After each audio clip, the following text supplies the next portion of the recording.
Okay, welcome everybody to this opening rally of revolutionary ideas. Woo!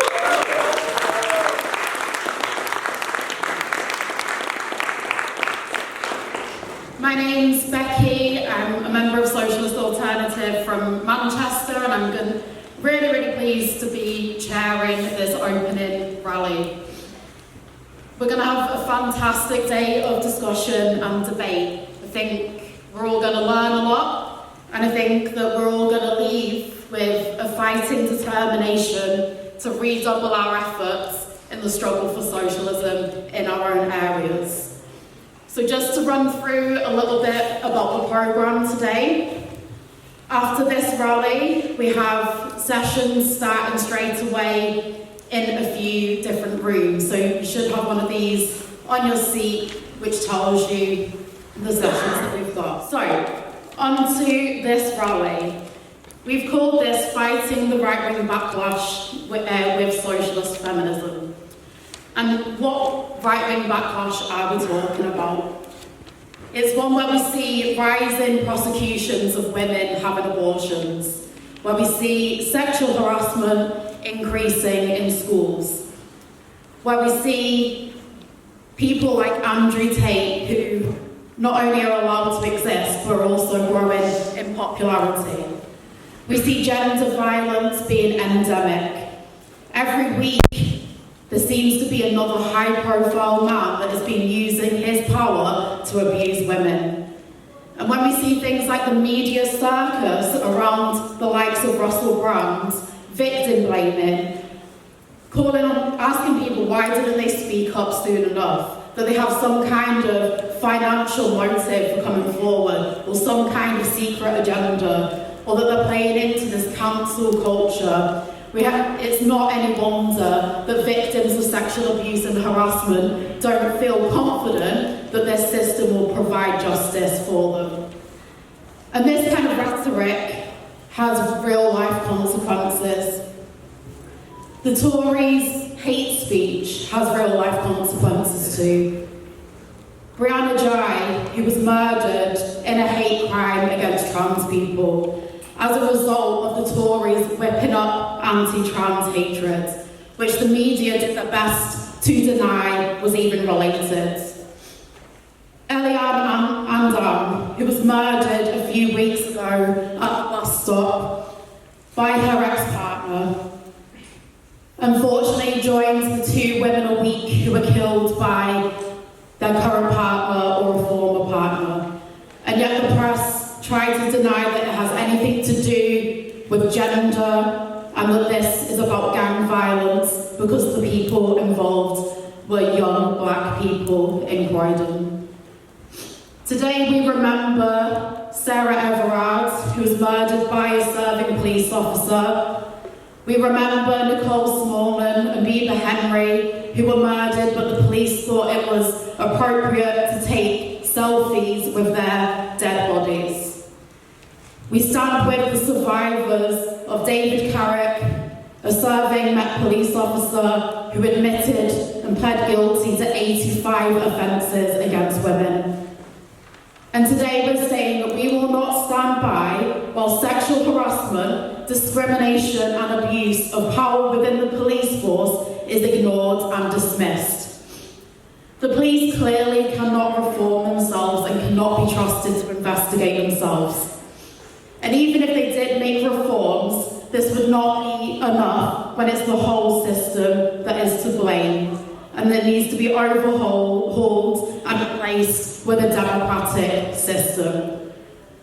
So these are just some of the reasons why on the 25th of November, we are calling for the widest possible mobilisation for protests against misogynistic and transphobic violence. The 25th of November is the UN Day for the elimination of violence against women and girls.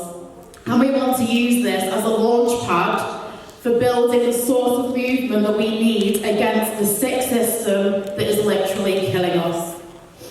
We're organising around 5 demands: to make schools safe places for all, for trans inclusive healthcare now, for resources and support for survivors of abuse, and for a socialist alternative to violence and for the opposition to capitalism. And these are some of the issues that we will explore today during this rally. At the Tory conference a few weeks ago, Rishi Sunak said, "We shouldn't get bullied into believing that people can be any sex they want to be. They can't. A man is a man and a woman is a woman. That's just common sense." But it's not the Tories getting bullied.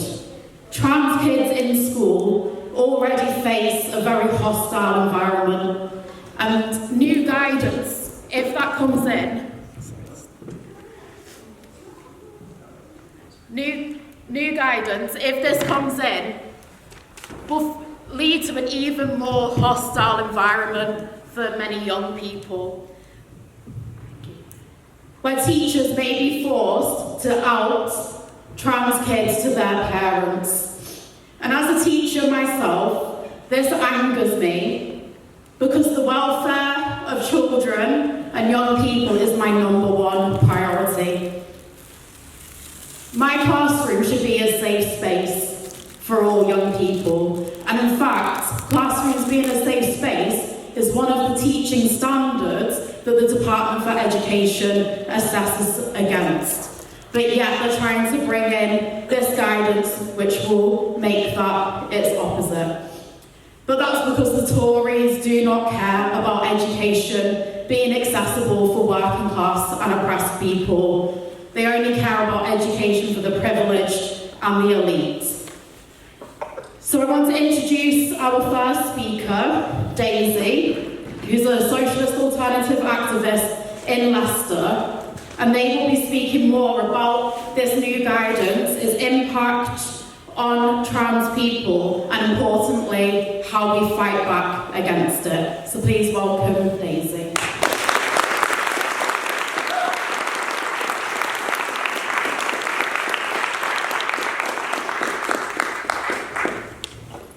Hi everyone, it's great to be here. My name is Daisy Allen-Ray, as Becky has explained. I'm a member of Socialist Alternative in Leicester. I am one of the branch secretaries and I'm the recruitment officer. And please use they, them pronouns for me. Thank you very much.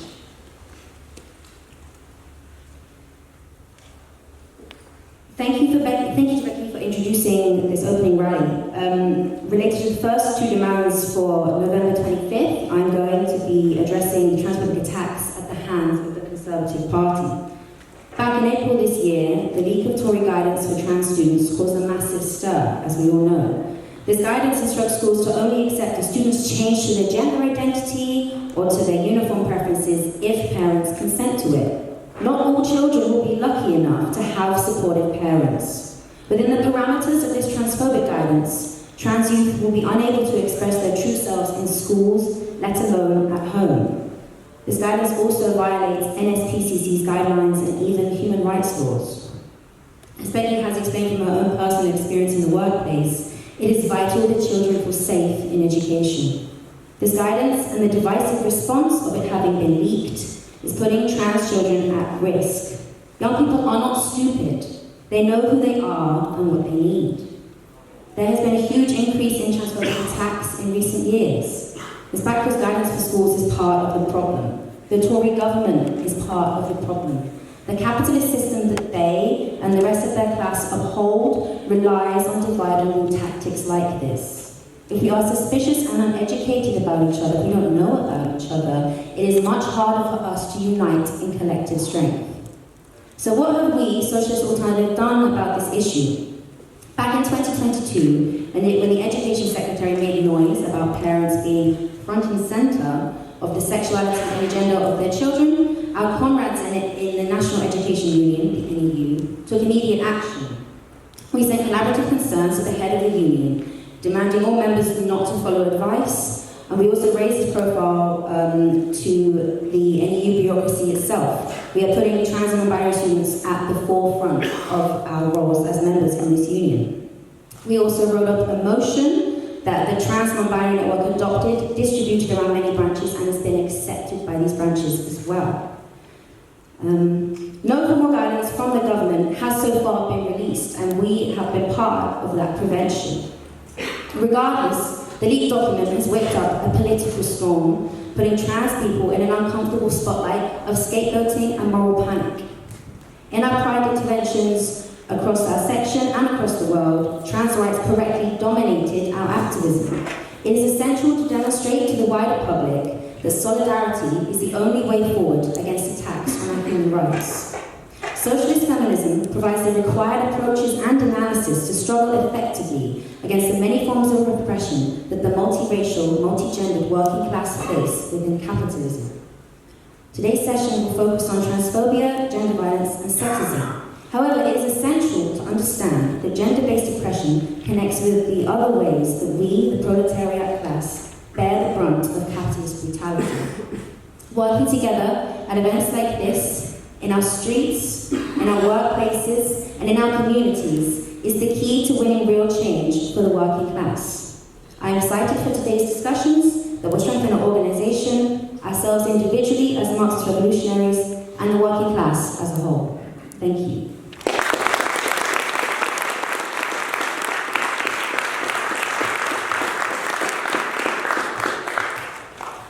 Thanks very much to Daisy for that. So over the summer, we saw almost a victory for England in the Women's World Cup. And if anybody watched it like I did the whole of the World Cup, I found it very exciting because there were a number of teams that had not previously made it to the World Cup and a number of teams that previously had been in the finals that had been knocked out. But another victory that we saw was the resignation and then the banning for 3 years from all football-related activities of Spanish Football Federation President Luis Rubiales.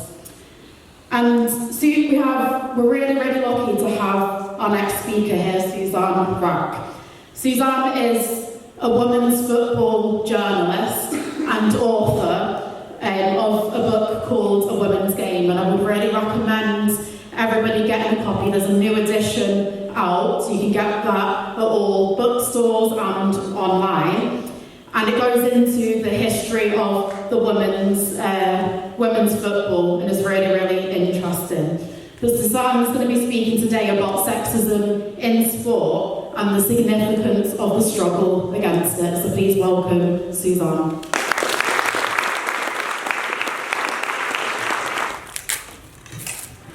Thanks for having me.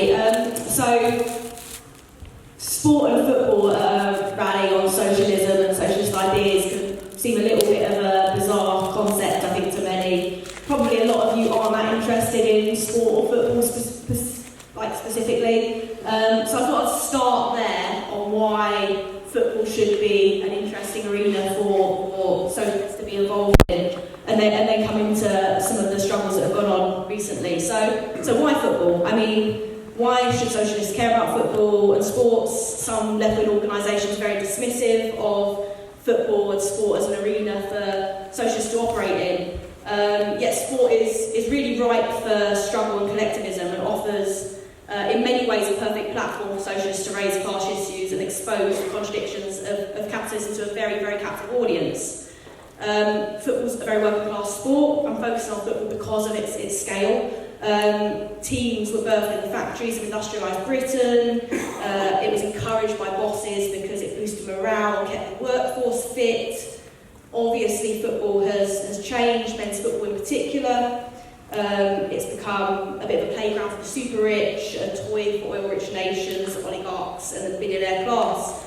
But it remains the sport of ordinary people across the globe, in part because it's so accessible. Anyone, unlike many other sports, anyone can play it. Anyone can pick up a ball, anyone can make a ball out of socks, out of rolled up bags, whatever it may be, and kick it around. It doesn't require expensive facilities or equipment. So, in part, because the legacy of clubs within communities, hang on a second. Yeah, so in part, because the legacy of clubs within communities lives on, support passed down from generation to generation, it's hugely impactful. the love and loyalty of fans that they feel towards their clubs almost certainly has led to a trust and for them to listen to their clubs more than they do governments in many respects, more than they do political parties in many respects. So where politics has isolated so many, football retains their attentions. It makes it extraordinarily powerful as a sport. The voice of football, what football does, how it runs, matters because people follow it. It's also one of the few areas left with rents sky high and population so transigent, where ordinary people can experience a sense of community, collective joy and pain and feel united. And with football so unregulated, FIFA making sure it exists in its own sort of little bubble outside of the laws and rules of societies across the world, very much a corrupt organisation built on vote buying, backhanders, essentially run by sort of mafia intent on personally benefiting from its wealth for as long as possible. It's become a bit of a breeding ground for the worst excesses of capitalist society. So the contradictions then are sharper in many ways than you get in society generally, because the excesses are so much more overt. There's no hiding of what is going on. It's basically a wild west where FIFA holds all the guns. And after the selection of Russia and Qatar as hosts of the World Cups in 2018 and 2022, after they were exposed as essentially having been rigged, not that that was necessarily that hard to expose, it's not very well hidden. FIFA was supposed to have reformed, yet here we sit just a year after the Qatar World Cup, where stadiums were built on the bodies of their slave-labour workforce, witnessing the same corrupt organisation manipulate the system to ensure that Saudi Arabia, no friend of workers, women, the LGBTQIA community, will host the tournament in 2034. So fan anger at the excesses of the game at the moment is very much palpable, and engaging people in conversation about these issues is incredibly easy. From the Saudi ownership of Newcastle United as the latest attempts to use football to sport wash, there's discussed at sky-high ticket prices, the extortionate amount spent on player wages, which obviously particularly contrasted with the salaries of key workers during the pandemic, the gap between the haves at the top of the Premier League and the have-nots below them. These issues all mirror other issues and contradictions more generally in society. Football's a reflection of wider society, and within its ecosystem, all of the problems of society are reflected. Racism, sexism, homophobia thrive in football as they do more generally. I've covered women's football now for more than 6 years as a journalist, and I didn't expect, having moved away from being a full-time revolutionary and the traditional labour movement, to necessarily move into an arena packed with activists, a reason to struggle and a willingness to fight, yet here we are. I've covered the fight for equal and equitable pay, for better conditions, for equal prize money, battles against sexism, sexual abuse and racism, many of which have been very successful battles that have emboldened a large number of women to understand the power of collective action and solidarity. So many examples I can give. In America, the US women's national team, 28 players in a very, very long battle for pay equality, filed a lawsuit claiming institutionalised gender discrimination in 2019.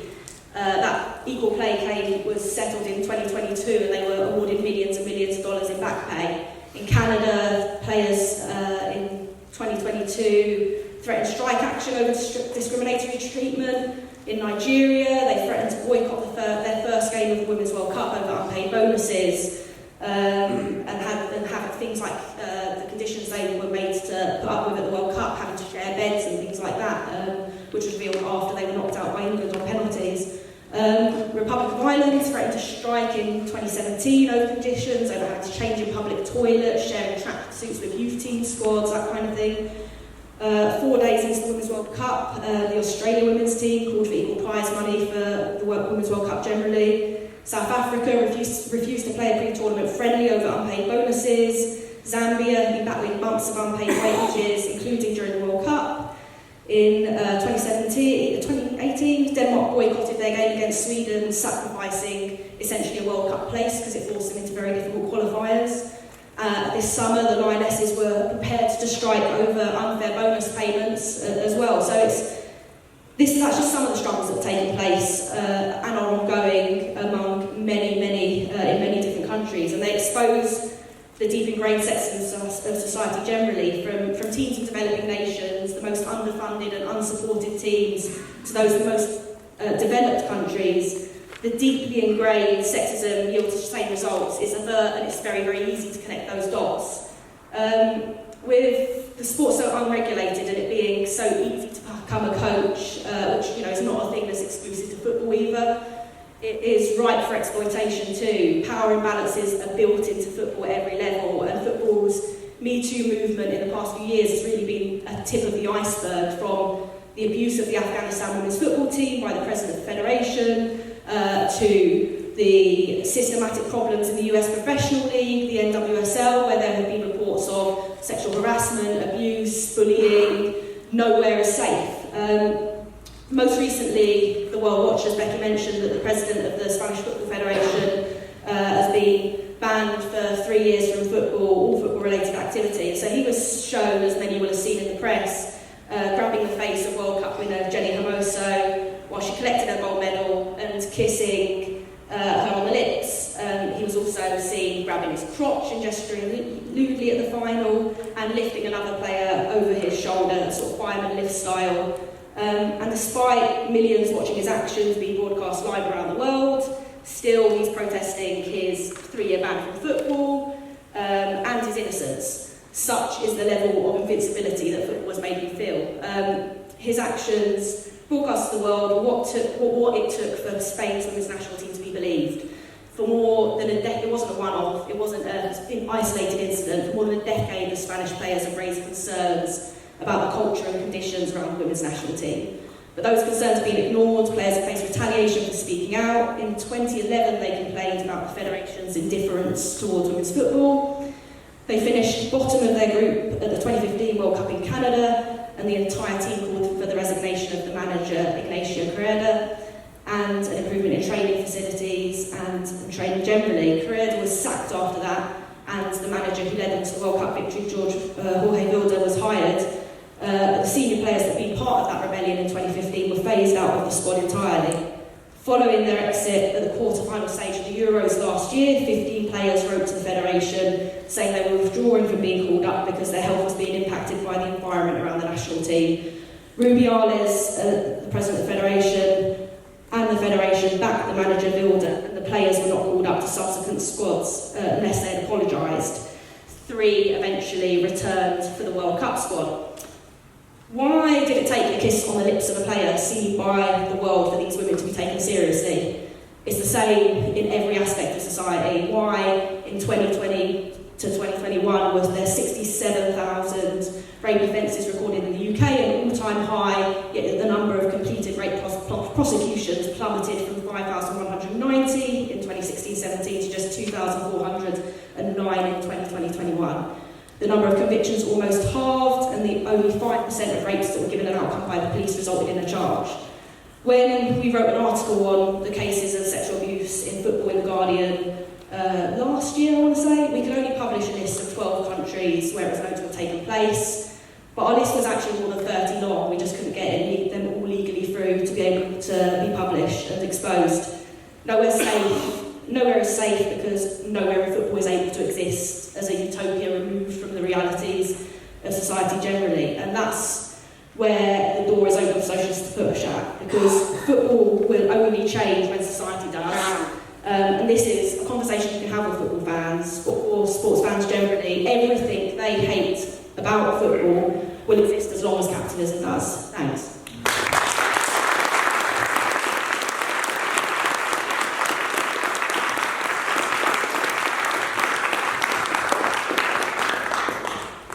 So thanks very much to Suzanne for that. So as Suzanne was saying, the struggle that's happening within sport is also reflected within wider society. And we've seen that in the strike wave that has been happening, where we've seen women workers forced at the forefront of the strikes that have been taking place, because women are generally the most exploited workers working in the public sector, where there's lower pay, worse conditions, and so on. And one of these women workers that have been leading the way is our next speaker, Louise Lewis. Louise is extremely well respected in the trade union movement, as a member of the National Education Union, as a fighter for workers' rights, and a fighter for women's rights, and a fighter against racism. Louise is on the national executive of the NEU and has been leading throughout the pandemic and throughout the recent strike wave, fighting against the bureaucracy of the trade union and for a proper strategy for fighting for decent pay and conditions. So Louise is going to be speaking about the role of women in strikes. So please welcome Louise.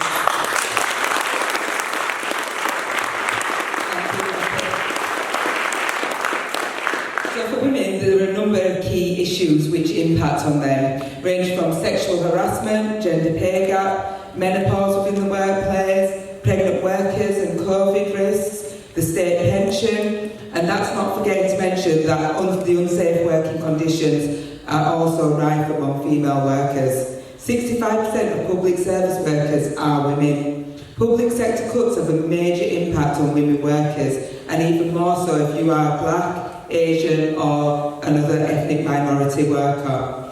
1 in 2 women have been sexually harassed at work, but only 4 out of 5 feel, 4 out of 5 of them feel unable to raise it at work.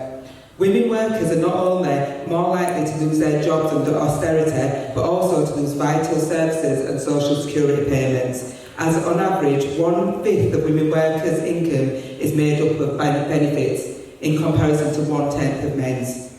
Women are still more likely to have caring responsibilities than men. However, many still face difficulties caused by refusal of flexible working requests. We saw the impact of this unpaid caring responsibility placed on women at the height of COVID, where COVID-19 disproportionately impacted women, and there was an explosion of domestic violence, with many more cases likely to have not been reported. As schools and childcare facilities closed and health systems were overloaded, care for children and sick relatives largely fell to women, who already performed over 3/4 of unpaid care and domestic work. Outside of times of crisis, this vastly impacted women's ability to engage in paid work.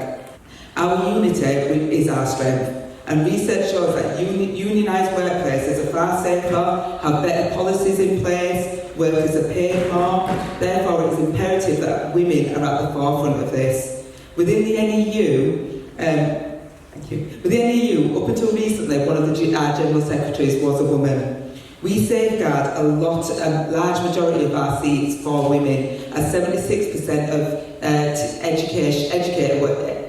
I want to say teachers, but we're not just teachers anymore. So 76% of our educators, our members, are women. Therefore, it's imperative that our union matches our membership, reflects our membership.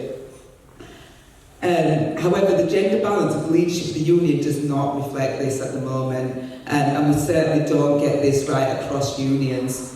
Over the last year, we've seen a historic strike wave, with many of these striking workers being majority composed of women and gender non-conforming people. In particular, teachers in the NEU, nurses in the RCN. Both of these sets of workers worked all the way through the pandemic and were correctly identified as essential workers, even by the Tories. But this turned out to be little more than words, because when we asked for a much-needed pay rise, we were told there was no money. This was after a pandemic where billions were spent on private contracts for PPE, many with the companies linked with leading Tories. The strike wave has awoken the working class, and indeed it is back, as we'll hear about later today, in the strikes of teachers and nurses in particular. While both sectors won pay rises, we could have won a lot more, had the leadership of the unions not told their members that the offer on the table was the best one they could get. Many teachers and nurses are now beginning to realise that the sectors of workers are winning higher pay rises, or in the case of teachers, finding out the government had lied to us, which isn't a surprise, being that the Tories. Finding out, we've all seen that 380 million was miscalculated from them. We've seen that they've not addressed the workload issues. This week, the Teachers' Terms and Conditions was released. There was promised 21 points to address workload. It's not changed. So these are all lessons that we must learn as workers. We must develop more bolder, militant tactics, and we can win much more than the recent strikeways we did. But we can only do that with rank and file with the unions, with putting pressure on our leaders, and we need to go a lot further than what we did. We need to see this as a long-term strategy. We need to continue to fight. Within the NEU, we've spoken to our members about a multi-year strike strategy, so that they are prepared that this cannot be a one-off. It's not going to be a one-off win. We've got a long way to go, and we can do that if we fight together. Well, we work together and we fight together. Thank you.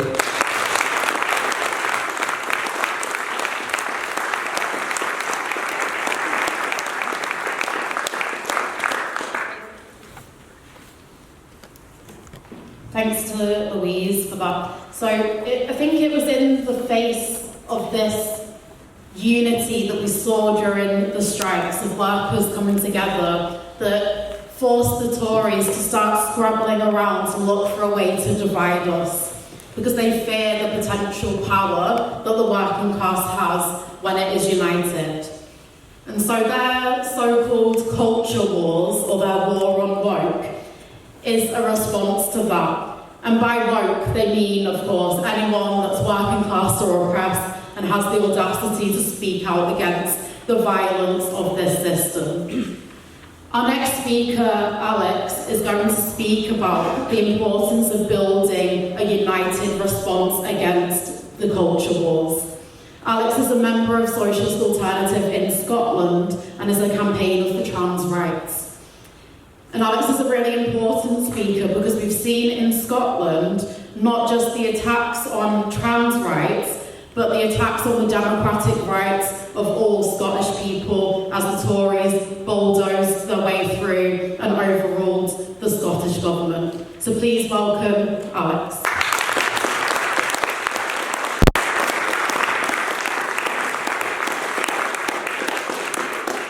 The current climate in the UK, dominated by Tory rhetoric, is highly toxic for the trans community, whether it be an outright attack or a more subtle disregard for life. The undermining and frankly lack of healthcare for trans people has been an ongoing issue for over a decade, not a post-COVID one as the government would have you believe.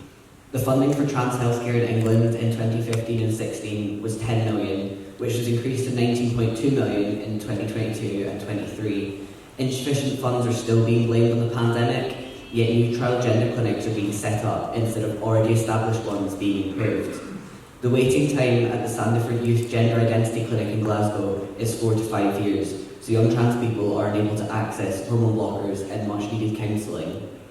As well as difficulties accessing healthcare, trans people in the UK face the ever-increasing threat of the Tory culture wars. There is a tradition of arming right-wing governments in the event of an economic crisis to target minority groups. Today, under the destruction of late-stage capitalism, trans people have become one of those groups. The trans community is painted as dangerous predators in mainstream media, even though sex offenders are predominantly heterosexual cisgender men. In fact, around 1 in 5 trans people is likely to experience some form of sexual assault or harassment. Disinformation about trans people also undermines the solidarity of working class people. This is evident in the growing TERF movement across the UK, a movement that supposedly stands for women's rights while enforcing misogynistic, transphobic view of what women ought to be. Their rhetoric is actively encouraged by the government and mainstream media.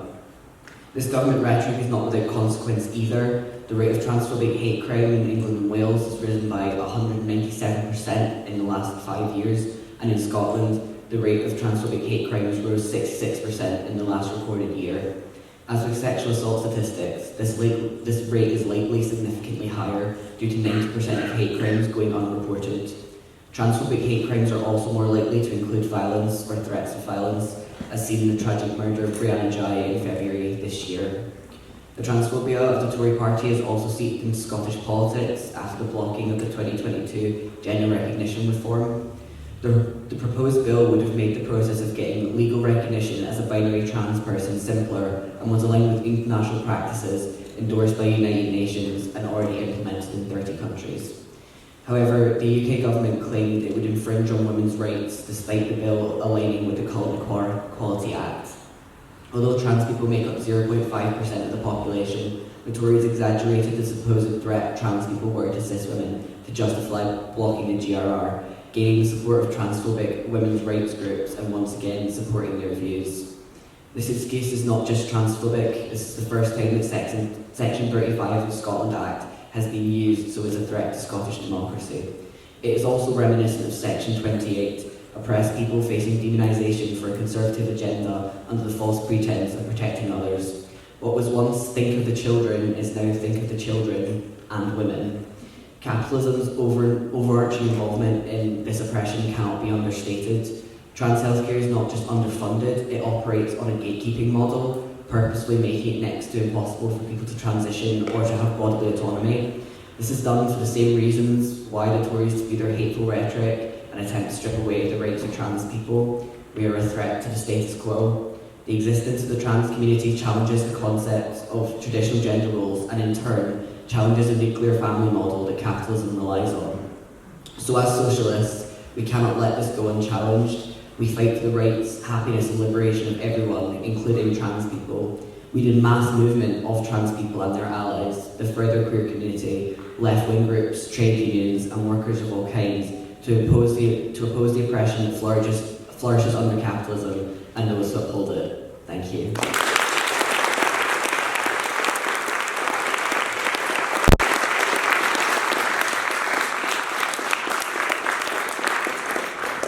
Okay, thanks very much to Alex. As we're beginning to see the interconnectedness of all of these issues, that we're all suffering in many different ways, but that there's one root cause: the brutal, misogynistic, racist, queerphobic and violent capitalist system. So the same system that breeds violence against women and queer people also breeds violence against all people across the globe. And we can see this most sickeningly at the moment in Gaza, with thousands of people that have been murdered by the Israeli state, and in this country where anti-war activists are being called racist. Our next speaker is Sarah. Sarah's a leading member of Socialist Alternative and has been active for many years in the socialist feminist movement. And Sarah's going to speak about why capitalism is such a violent system and why socialism is our only option for a peaceful future. So please welcome Sarah.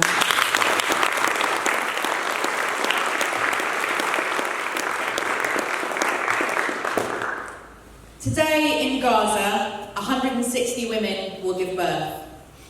They will do so amidst the rubble, the bodies and the constant danger.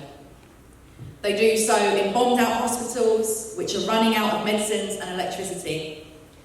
C-sections performed with no anaesthesia and lit only by mobile phone torches. And over the next few weeks, the same will be repeated for 5,500 pregnant people who are imminently due to give birth. That's if they survive long enough.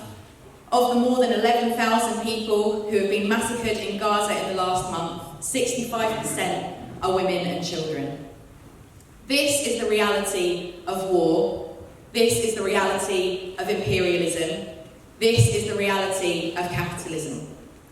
It means the ever-present threat of death and destruction for all, and it means systematic oppression, exploitation and violence for women and gender non-conforming people in particular. Capitalism breeds gender-based violence as perpetrated by individuals. 35% of women internationally will experience physical or sexual violence at some point in our lives. But the system also carries out collective violence against whole communities of women, especially the poorest women, women of colour, and those in the neo-colonial world. And those two types of violence are not separate from one another. We often see a very direct link. Sexual violence being used as a weapon in war, for example, a way to assert power and control. We see an increase in domestic violence perpetrated by soldiers when they return home after fighting in imperialist wars. In the aftermath of the brutal attacks by Hamas on the 7th of October, personal gun purchases in Israel tripled within a matter of weeks. That will likely increase far-right settler violence, but also lead to an increase in the scale and brutality of gender-based violence in the region as well. But as well as those direct impacts, there is clearly a broader link between imperialism and war on the one hand, and gender oppression and violence on the other. Capitalism's constant driving down of living standards, relentless pursuit of profit at the expense of the planet and our lives, unavoidable spiralling into world rivalries, its implementation of divide and rule policies targeting the most oppressed. All of those factors increase militarism, chauvinism, aggression, violence, the exclusion of women and gender non-conforming people. As socialists, we understand that the ideas we hold and the behaviours that flow from them reflect the type of society that we live in. And we live in a society, globally, that forces men to kill each other in armed conflicts around the world. A society that allows homes and schools and hospitals and refugee camps to be bombed. A society where women are all too often left to pick up the pieces and try to manage life amidst huge insecurity, poverty and danger. A society that in those and millions of other ways, many of which the other speakers at this rally have touched on so far and will continue to, reinforces ideas about rigid gender roles and idealises male power and dominance. There's a direct line from the operation of capitalism and its institutions at an international level to the divisive rhetoric and policies of national governments and to the horrifying, violent and abusive actions of individuals. So, to fight gender-based violence and the oppression of women and gender non-conforming people, we need to organise against that whole system. Our feminism must be anti-imperialist, it must be anti-capitalist, or it is nothing. An internationalist movement that mobilises the enormous potential power of the multi-gendered, multiracial working class is the only way that we can undermine that root cause of all oppressions. In the last decade, or a bit more than that, we've seen countless inspirational examples of what could be built. Last year, in the aftermath of the brutal killing of Gina Amini by Iran's morality police, the Woman Life Freedom Movement saw one of the most radical and far-reaching protest waves in that country's history. It brought together different sections of the working class, of all genders, of all ethnic backgrounds. In countries across Latin America, millions have poured onto the streets time and again in the last decade to protest at the gender violence pandemic. In Israel-Palestine itself, over recent years, women from Arab, Palestinian and Israeli Jewish backgrounds have protested together several times against femicide. We stand with all of those who have been part of those movements and who will continue to fight against gender-based violence in countries around the world. We're fighting to build a socialist feminist wing to those movements, precisely because we recognise the need to link these struggles together. That means building international solidarity, exemplified by the workers and protesters who have blocked the export of arms to the Israeli state over recent weeks. And it means building an understanding that part of our struggle against gender-based violence is also a struggle against war and imperialism. Most immediately today, that means against the state terrorism of the Israeli regime, back to the hilt by the powers of Western imperialism. We are fighting for a world free from all forms of violence, oppression and exploitation, and that is part of why we call on everyone here to help us build for the biggest possible protest on the 25th of November as a vital next step in that fight. Thank you.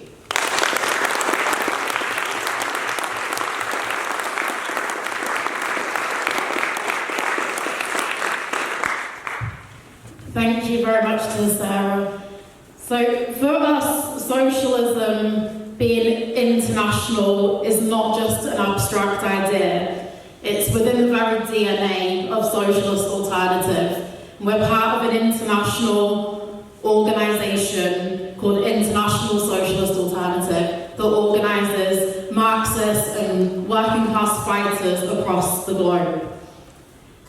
In this country, we quite regularly campaign on international issues, and because the outlook of many young people and workers is also internationalist, people take notice and want to join campaigns against things that are happening around the world. And one of those was the overturning of Roe v. Wade in the US, which effectively outlawed abortion in many states.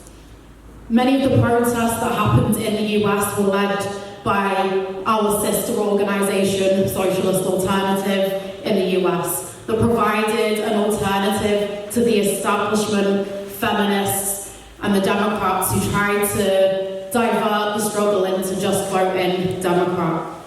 And in one city, in Seattle, we were able to win a very important victory.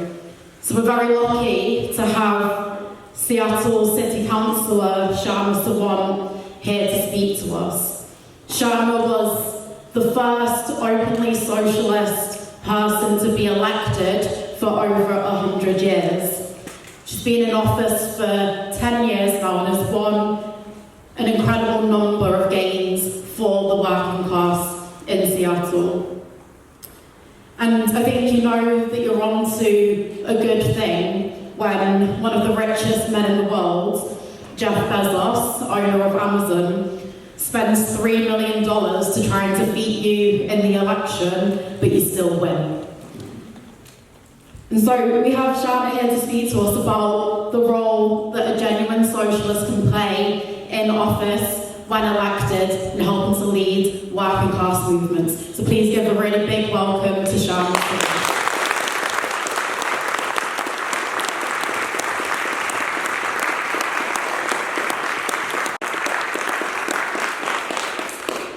Thank you to Socialist Alternative here for including me in your Revolutionary Ideas Festival. I bring you greetings from Socialist Alternative in the United States. Becky talked about how in July we won this abortion sanctuary city legislation, the first one in the United States since the Supreme Court overturned the Roe v. Wade ruling, which we won alongside thousands of local activists and young people in Seattle. Seattle police, according to this legislation, will be prohibited from arresting people based on outstanding warrants related to anti-abortion laws around the country, and will also be prevented from otherwise aiding in investigation of those cases. People with abortion-related warrants will be able to live in Seattle without being extradited to whichever state is attempting to prosecute them. And this has become the reality now in the US, although it's not static, and I'll come to that. Following the victory in Seattle, Socialist Alternative members in Dane County, Wisconsin, which, the US, is as big as a continent, and Seattle is on the west coast, Dane County, Wisconsin is in the midwest of the country, and our members there fought alongside an independent elected representative who stood in solidarity with us and won a similar abortion sanctuary there. And in November the same year, last year, we followed up all these victories by winning full public funding for all abortion needs in Seattle, not covered by insurance, to be paid for by the Amazon tax we won during the Black Lives Matter movement in 2020.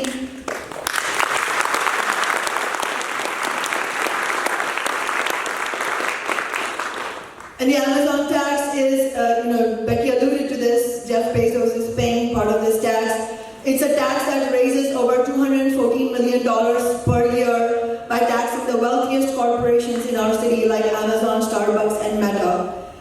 The support for our abortion sanctuary legislation in Seattle was overwhelming, not surprisingly, since nationwide polls indicate widespread support for abortion rights and specifically for Roe v. Wade, which was overturned.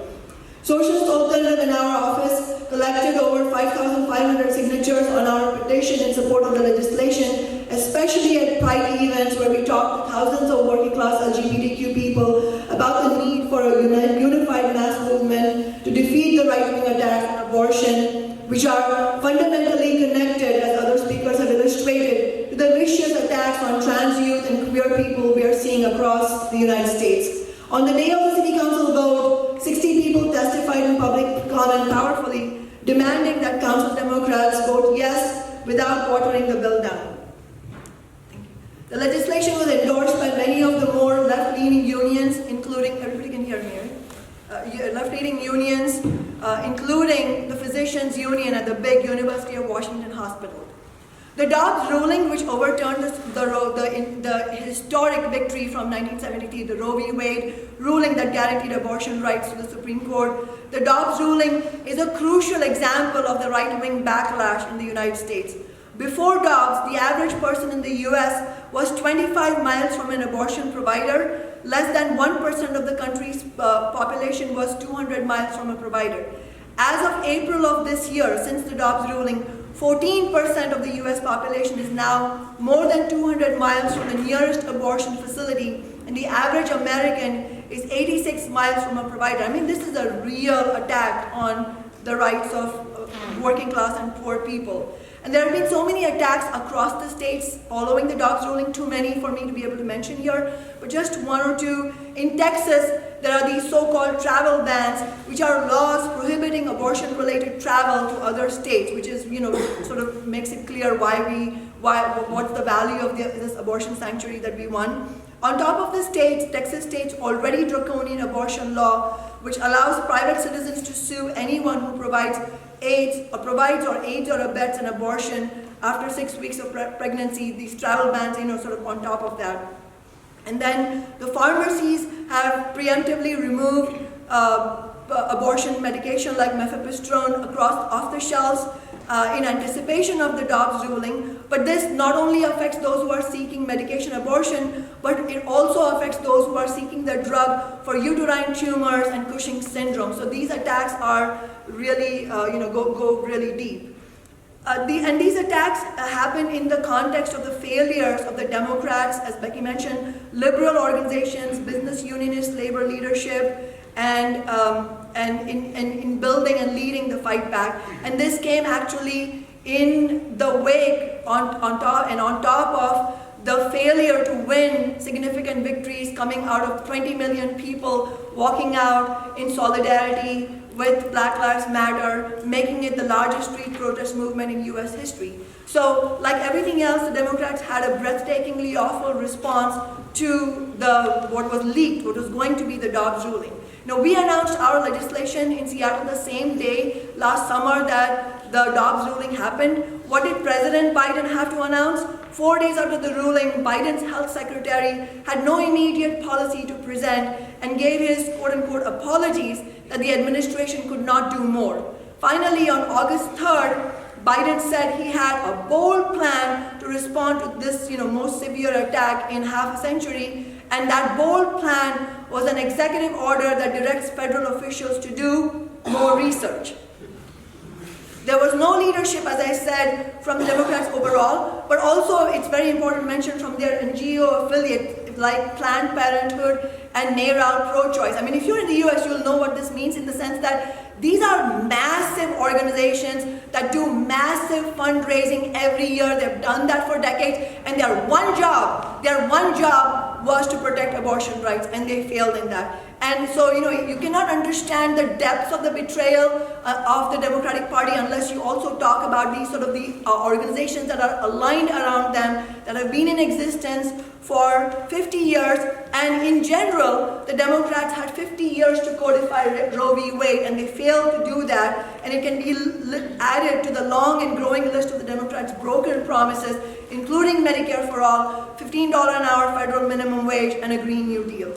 And and let alone all the betrayals in the past, in the wake of the leaked announcement that the Dobbs ruling was going to happen, the Democrats and the NGOs, and also it should be mentioned labor leadership, kind of along the lines of what Louise was saying, they failed to organize even one mass rally. And this was in the context of 70% of the people supporting Roe v. Wade. And we've seen this lack of action again and again. And it should also be mentioned, what did the Democrats do in Seattle when we announced our abortion sanctuary legislation?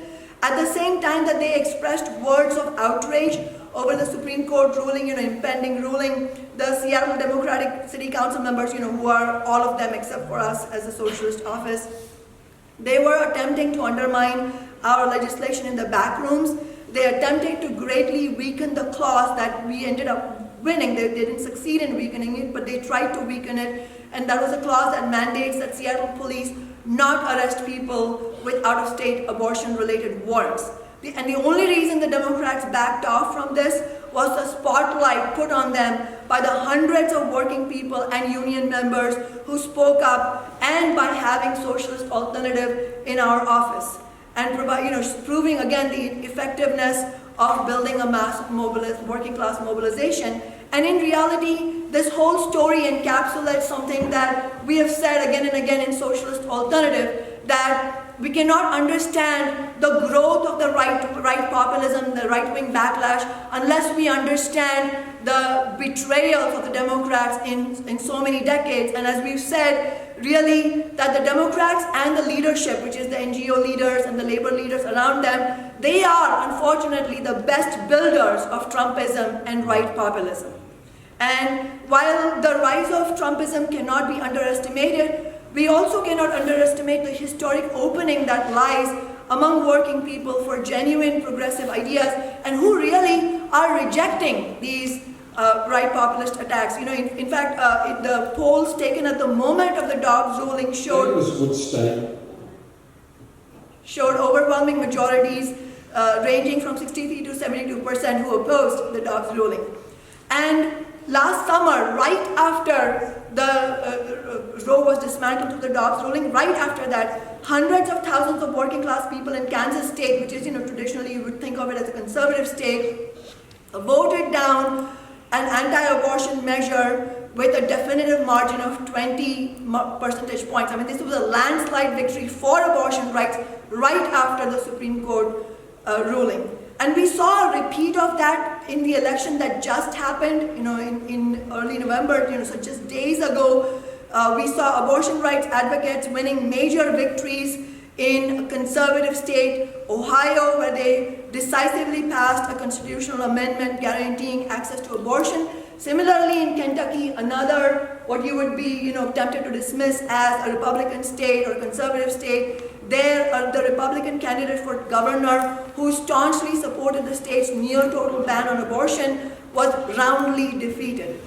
Another state, again in this election, in Virginia, which is also sort of conservative, it's a battleground state, where Republicans pushed a proposal to outlaw most abortions after 15 weeks of pregnancy. They have been, the elections were not called yet, but they are on their way to be defeated. So, the culture war that the Republicans and the right populists are trying to wage, the Trumpists are trying to wage, it's not that they're decisively winning a victory either, because working class people are pushing back. After this election that just happened, she said, if I were an anti-abortion politician, I would be scared.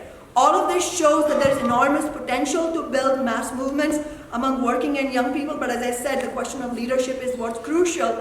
The most important lesson that we want working class people to learn is that we need a new party for ourselves that is not tied to corporations and the billionaires, because neither the Republicans nor the Democrats offer an answer. We need a party that is democratically organized and whose elected representatives will, like in Socialist Alternative and International Socialist Alternative, take home only the average worker's wage and who are always accountable to working people and the oppressed.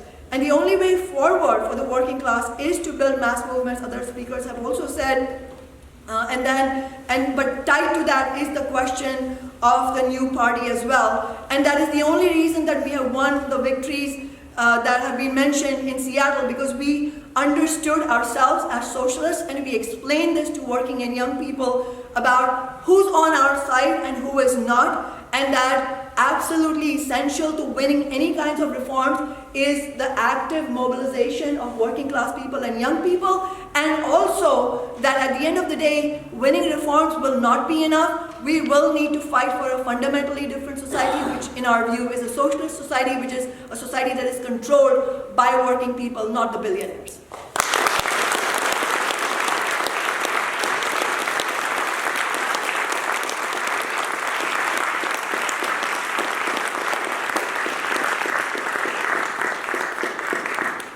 Thanks very much to Sharma and to all of our speakers in this rally.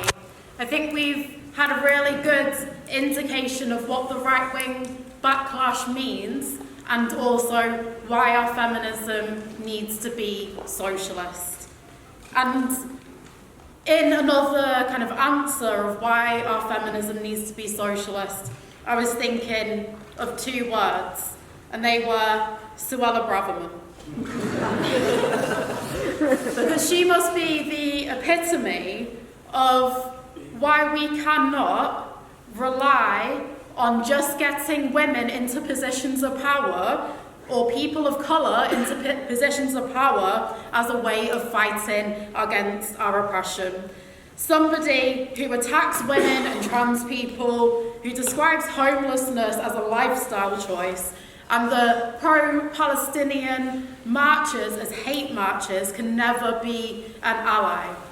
We reject absolutely the pro-capitalist girl boss feminism and liberal identity politics approaches which favour individual empowerment at the same time as ignoring systemic barriers that most women and queer people face. So we need collective action and solidarity among women and queer people from all backgrounds, and that is crucial. It's also crucial that we link up with workers of all genders in a united fight back against this system. We've mentioned strikes quite a few times, and these are a universal feature across all continents now. And it is the most powerful method that the working class has to fight back. Because it's how we can win victories. It's hitting the capitalist class and the rich where it hurts in their pockets. And that's why the Tories are doing their best to try and make it illegal. But we can do more than winning just reforms with this potential power. We can fundamentally change society. If we come together to challenge oppression, poverty, and exploitation in society, we can build a new future. We can fight for gender equality, but this cannot be won without a socialist feminist approach that challenges the capitalist system that perpetuates both gender and class inequality. As we've heard, this system is inherently violent. And how could it not be? It's been built on the backs and with the blood of the poor and the oppressed around the world. Such a system can never provide safety and peace. And such a system where the richest 1% own the same amount of wealth as half of the world's population can never provide true equality. So to combat sexism and gender violence, we need to transform society. And that is what we are fighting to do. So if you agree and you are not yet a member of Socialist Alternative, join with us today in that struggle for a socialist future. Thank you.